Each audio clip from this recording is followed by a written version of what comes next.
જામનગરમાં 7 રસ્તા પાસે આવેલ જેટકોની ઓફિસે આજે એપ્રેન્ટિસ ભરતી મુદ્દે હોબાળો થયો હતો। જેટકો જામનગરના અધિકાર ક્ષેત્રમાં આવતા જામનગર, દેવભૂમિ, દ્વારકા તથા પોરબંદર જિલ્લાના યુવાઓને એપ્રેન્ટિસ ભરતી માટે રોજગાર કચેરીમાંથી યાદી મેળવી કોલ લેટર વડે બોલાવવામાં આવ્યા હતા, પરંતુ અહીં અન્ય જિલ્લાઓમાંથી પણ યુવાઓ ઉમટી પડતા અવ્યવસ્થા સર્જાઈ હતી અને દેકારો થયો હતો।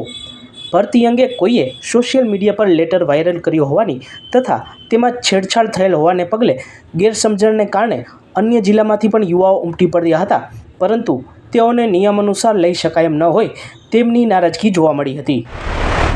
જામનગર નજીક દરેડમાં મહાદેવ પેકેજિંગ નામના કારખાનામાં આગ લાગતા દોડધામ મચી ગઈ હતી। ફાયર બ્રિગેડ દ્વારા આગ બુઝાવવાની કાર્યવાહી કરવામાં આવી હતી। સદનસીબે કોઈ જાનહાનિ થઈ ન હતી કે કોઈના દાઝી જવાની ઘટના બની ન હતી। આગથી 50 લાખનું નુકસાન થયું હોવાનું અનુમાન છે। જામનગરમાં આજે હિંમતનગર રોડ વિસ્તારમાં એસ્ટેટ શાખા ત્રાટકી હતી અને ડિવાઈડર પર લગાડેલા ગેરકાયદે હોર્ડિંગ્સ હટાવવાની કામગીરી કરવામાં આવી હતી। ઉલ્લેખનીય છે કે આવી રીતે નાના હોર્ડિંગ્સ લગાડવાની કામગીરી હંમેશા શંકાસ્પદ રહી છે। ઘણી વખત આવા બેનરોની મંજૂરી લેવાઈ હોય છે, પરંતુ નિયત સમય મર્યાદા કરતાં પણ વધુ સમય આ હોર્ડિંગ્સ કે બેનર લટકતા રહે છે। સચોટ સમાચારો સૌથી ઝડપી મેળવવા માટે અમારી ચેનલને સબસ્ક્રાઇબ કરો।